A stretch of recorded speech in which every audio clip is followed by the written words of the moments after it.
और अब खबरें विस्तार से। और बात सबसे पहले उस सम्मान की जिसे रामचरितमानस का अपमान करने पर मिला। समाजवादी पार्टी में स्वामी प्रसाद मौर्य का कद बढ़ाने के बाद अखिलेश यादव बीजेपी के निशाने पर आ गए हैं और रामचरितमानस की प्रतियां भी जलाने पर उनके समर्थक देखे गए। लेकिन एक बार उस विवाद पर भी नजर डाल लेते हैं जिसके बाद उम्मीद थी कि स्वामी प्रसाद मौर्य पर एक्शन होगा, लेकिन इसके इतर उनको सम्मानित किया गया।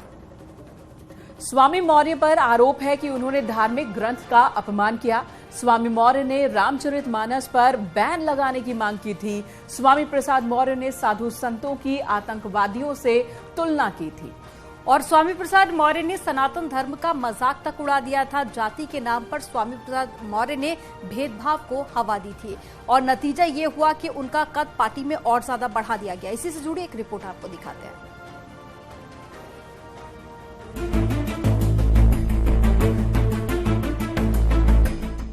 बदजुबानी कीजिए, तरक्की पाइए, धर्म ग्रंथों का मजाक उड़ाइए, सियासी कद बढ़ाइए।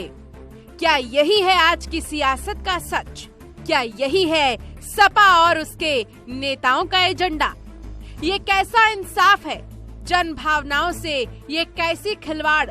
जिसने रामचरितमानस का मजाक उड़ाया, जिसके समर्थन में लोगों ने रामचरितमानस की प्रतियां जलाई, ठीक उसी पल, ठीक उसी दिन विवादों के स्वामी का सपा में सियासी कद बढ़ा दिया गया। और उनकी सरकारों में जिस प्रकार से पूरे प्रदेश भर में अराजकता और पूरा प्रदेश दंगों के हवाले रहा है और सरकारें उन दंगाइयों के साथ खड़ी रही, तो समाजवादी पार्टी का इतिहास है और उस इतिहास को आगे बढ़ाने का काम स्वामी प्रसाद मौर्य कर रहे हैं। अभी उनका एक बयान आया है जो उन्होंने साधु संतों को के बारे में टिप्पणी की है। अब जरा लखनऊ की ये तस्वीरें देखिए। ये कैसी सियासत है? जिस देश की 80% आबादी हिंदू है, जहां रामचरितमानस को पूजा जाता है, वहां ये कौन लोग हैं, किसके समर्थक हैं और किसकी शह पर रामचरितमानस की प्रतियां जलाई जा रही हैं? इसमें जो आपत्तिजनक टिप्पणियां हैं, नारी शक्ति के विरुद्ध, शूद्रों के विरुद्ध, दलित समाज के विरुद्ध, ओबीसी समाज के विरुद्ध, इनमें हम इन टिप्पणियों को, इन चौपाइयों को रामचरितमानस से निकलवाना चाहते हैं। इसको रामचरितमानस से निकाली जाए, तभी ये विरोध प्रदर्शन शांत होगा, नहीं तो ऐसे विरोध प्रदर्शन जगह जगह होंगे। आज से बड़ा ये ग्रंथ जो बताया जाता है सनातन धर्म का रामचरितमानस, इसमें पूरे सर्व समाज को मतलब गरियाया गया है, बेवकूफ बनाया गया है, नारियों के लिए अपशब्द कहे गए हैं। जो स्वामी प्रसाद मौर्य ने उसके खिलाफ कहा है, तो हम सब लोग उनकी बातों का पूरी तरह से समर्थन करते हैं। क्या स्वामी प्रसाद मौर्य और समाजवादी पार्टी यही चाहती थी? क्या इसी पल का इंतजार हो रहा था जब खुलेआम हिंदुओं की भावनाओं का मजाक उड़ाया जाए? स्वामी पर चुप्पी तक तो ठीक था, लेकिन जिस तरह अखिलेश ने उन्हें प्रमोशन दिया, वो साफ इशारा है कि स्वामी पर सपा अध्यक्ष का स्टैंड क्या है। पहले नैतिक कारसेवकों पर हमला करा के, उसके बाद पूज्य संतों की यात्राओं को रुकवा के, और अब सपा अध्यक्ष से अनुमति लेकर के सपाई रामचरितमानस पर अपनी गंदी जुबान से कीचड़ उछालकर, और हद तब हो गई जबकि उनके गुर्गे रामचरितमानस को जलाने का भी कुत्सित प्रयास कर रहे हैं। वो भी कहां? भगवान राम की नगरी, भगवान श्री राम की जन्मभूमि के पास लखनऊ में बेहद दुर्भाग्यजनक, अशोभनीय, निंदनीय और निकृष्टतम कदम है। जात पात की करो विदाई, हिंदू हिंदू भाई भाई। आप अगड़ा पिछड़ा पंडित ठाकुर बनिया बनने से अच्छा आप सब हिंदू बन जाइए। 5 जने कुल खड़े होके राष्ट्रीय संगठन का नाम दे करके स्वामी प्रसाद मौर्य के समर्थन में खड़े हैं आप। एक धर्म की धार्मिक पुस्तक में लिखा है औरत खेत है। क्या औरत खेत है? स्वामी प्रसाद मौर्य का कद बढ़ाने के पीछे की खास वजह जातीय जनगणना को माना जा रहा है और समाजवादी पार्टी जातीय जनगणना अभियान की तैयारी भी कर रही है और अभियान की कमान स्वामी प्रसाद मौर्य को सौंप दी गई है। माना जा रहा है कि जनगणना से हिंदू समाज विभाजित होगा, जिससे जाति की राजनीति करने वालों को फायदा होगा। क्षेत्रीय दलों को जनगणना करवाने से वोट बैंक की राजनीति में मदद मिलेगी। आपको पूरी रिपोर्ट दिखाते हैं।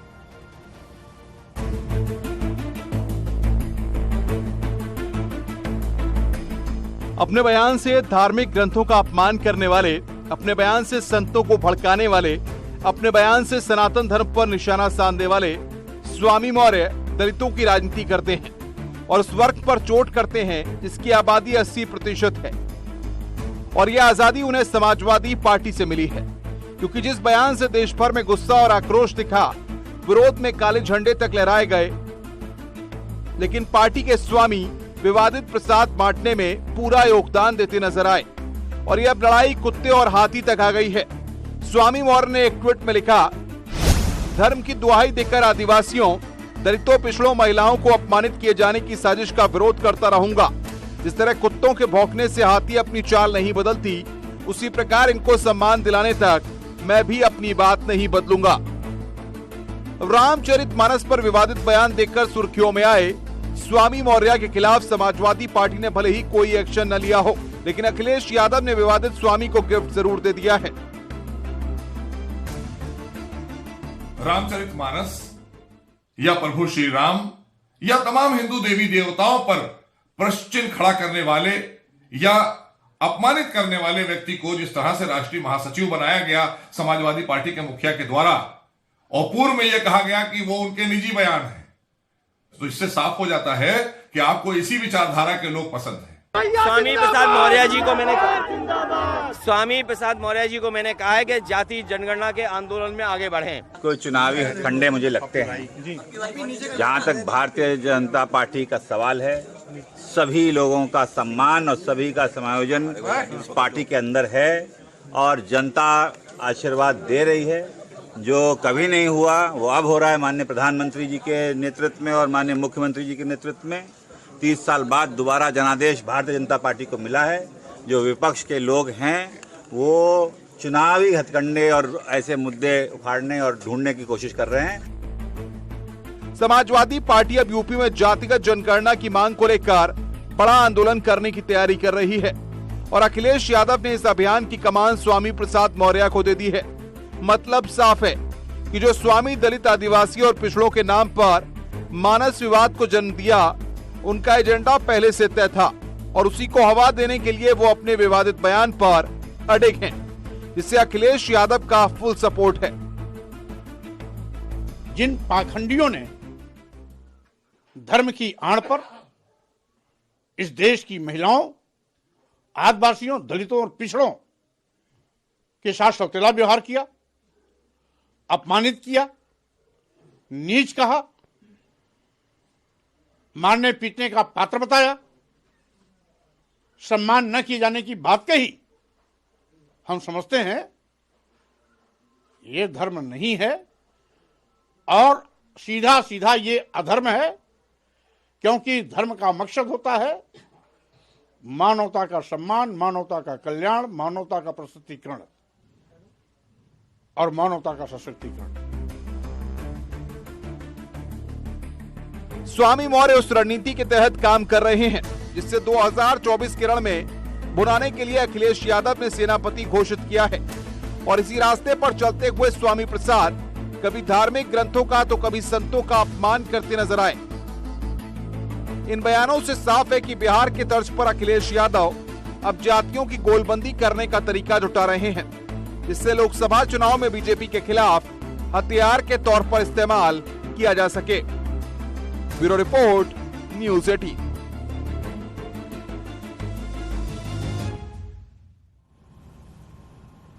इधर राष्ट्रपति भवन के मुगल गार्डन का नाम बदलने पर अब सियासत शुरू हो गई है और विरोधी दल के नेता बीजेपी के खिलाफ मोर्चा खोल चुके हैं। हालांकि सरकारें समय समय पर कई जगहों के नाम बदलती रहती हैं। इसी क्रम में कई भवनों, संस्थाओं और साथ ही सड़कों और साथ ही शहर के नाम भी बदले जा चुके हैं। पहले राजपथ और अब कर्तव्य पथ, पहले औरंगजेब रोड और अब अब्दुल कलाम रोड, और पहले योजना आयोग और अब नीति आयोग, इनमें बदलाव किया गया है। कई और भी नाम बदले गए, जैसे पहले रेस कोर्स रोड जो अब लोक कल्याण मार्ग के नाम से जाना जाता है, फिरोज शाह कोटला अब अरुण जेटली स्टेडियम के नाम से, और वहीं इकाना स्टेडियम को अब अटल बिहारी स्टेडियम के नाम से जाना जाता है। फैजाबाद का नाम भी बदला गया, अयोध्या इसका नाम हुआ, वहीं इलाहाबाद का नाम बदलकर प्रयागराज किया गया।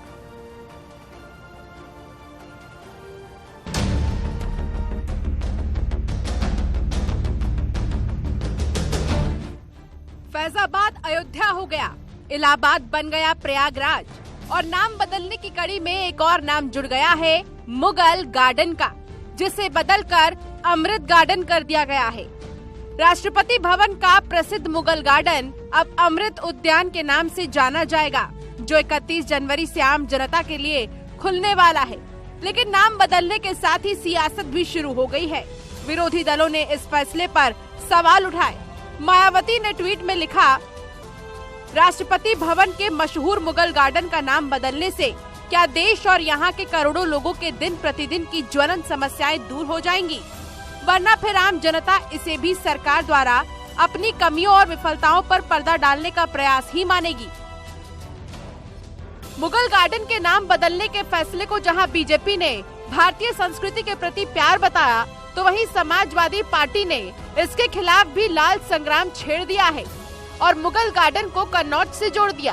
लोगों का जहाँ तक विषय, सरकार सभी गुलामियों के निशानों को मिटाने का काम हम सब लोग मिलकर कर रहे हैं, और ये उसी कड़ी का भाग है। अब मुगल के नाम से राष्ट्रपति का गार्डन क्यों होगा? मुगल गार्डन का बीजेपी तय करेगी।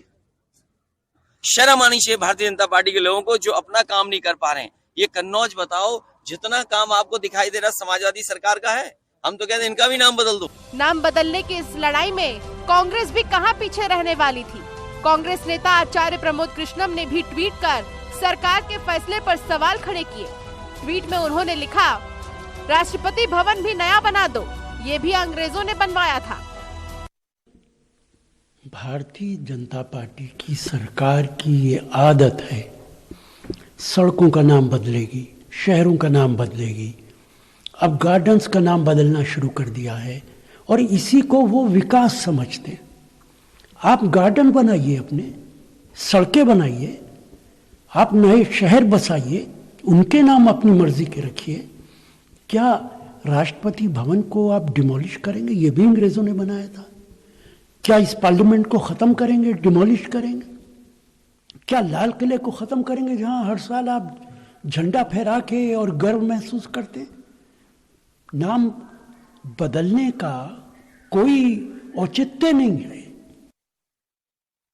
लेकिन नाम बदलाव के साथ जिस तरह से बयानबाजी का दौर शुरू हुआ है, उससे साफ है कि मुगल गार्डन का नाम बदलने पर सियासत और गरमाएगी और इस मसले को 2024 से जोड़ा जाएगा।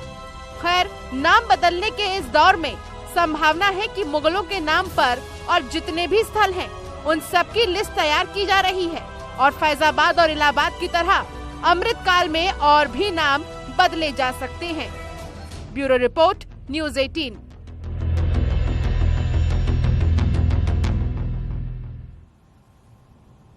और चलिए अब आपको अमृत उद्यान से जुड़ी कुछ जानकारियां दे देते हैं। 31 जनवरी से खुलेगा गार्डन, 10 बजे से शाम 4 बजे तक का समय होगा जब लोग जा सकते हैं, और 26 मार्च तक आम लोगों के लिए खोला जाएगा। 28 मार्च को किसानों के लिए, वहीं 29 मार्च को दिव्यांगों के लिए और 30 मार्च को पुलिस और सेना के लिए, महिलाओं के लिए भी एक दिन सुरक्षित रखा गया है।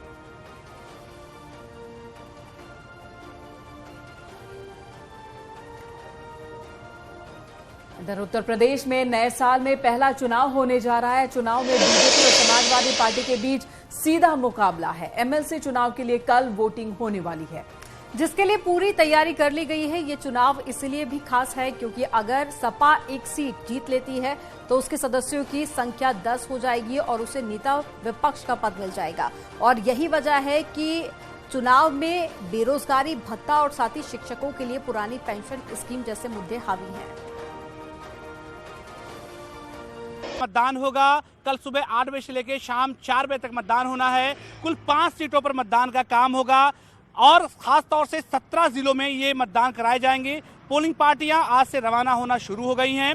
पीठासीन अधिकारियों को जिम्मेदारी दी गई है कि वो तमाम लोगों को वोटिंग के समय एक कलम उपलब्ध कराएंगे। पूरे उत्तर प्रदेश में 2,50,000 से ज्यादा मतदान इसमें डाले जाएंगे।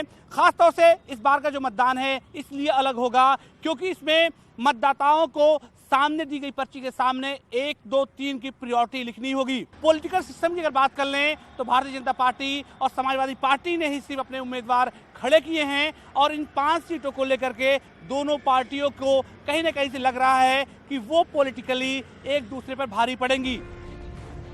गोरखपुर, फैजाबाद, बरेली और मुरादाबाद तो शिक्षक के लिए कानपुर के 2 खंड, इलाहाबाद, झांसी और कानपुर के लिए मतदान होना है, जिसके लिए पोलिंग पार्टियों ने अपनी तैयारी पूरी कर ली है। आज हम लोगों ने सभी पार्टियां जो हमारी 13 पार्टियां हैं वो संबंधित मतदान केंद्रों के लिए भेज दी गई हैं।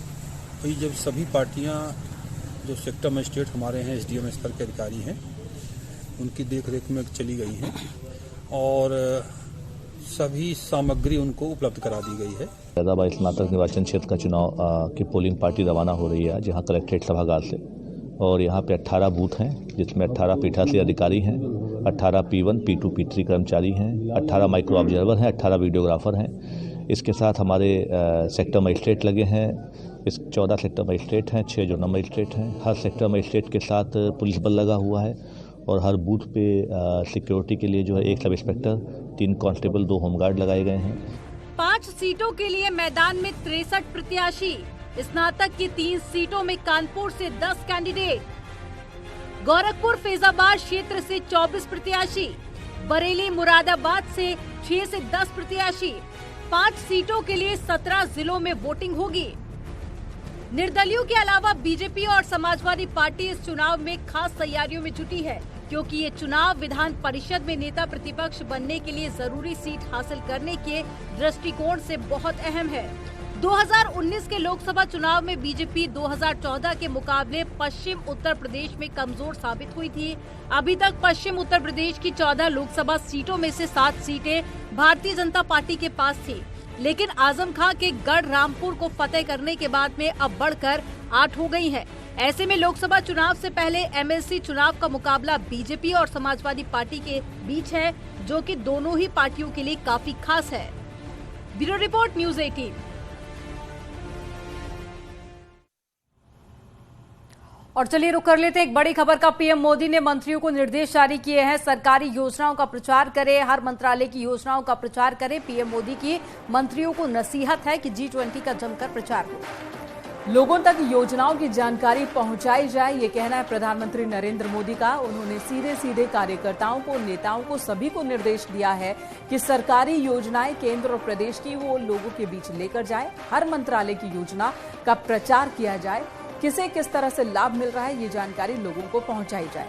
G20 के भी जमकर प्रचार की तैयारी की जा रही है। पीएम मोदी के मंत्रियों को निर्देश, सरकारी योजनाओं का प्रचार करें, हर मंत्रालय की योजनाओं का प्रचार करें। तो इलेक्शन आने वाले हैं, ऐसे में केंद्र सरकार की तरफ से जो आम लोगों के लिए योजनाएं चलाई जा रही हैं उसका प्रचार करने के लिए, हर व्यक्ति को जागरूक करने के लिए और लोगों तक पहुंचाने की निर्देश प्रधानमंत्री नरेंद्र मोदी की तरफ से तमाम मंत्रियों को दिए गए। यहां रुकेंगे एक छोटे से ब्रेक के लिए और खबरों का सिलसिला आगे भी जारी रहेगा।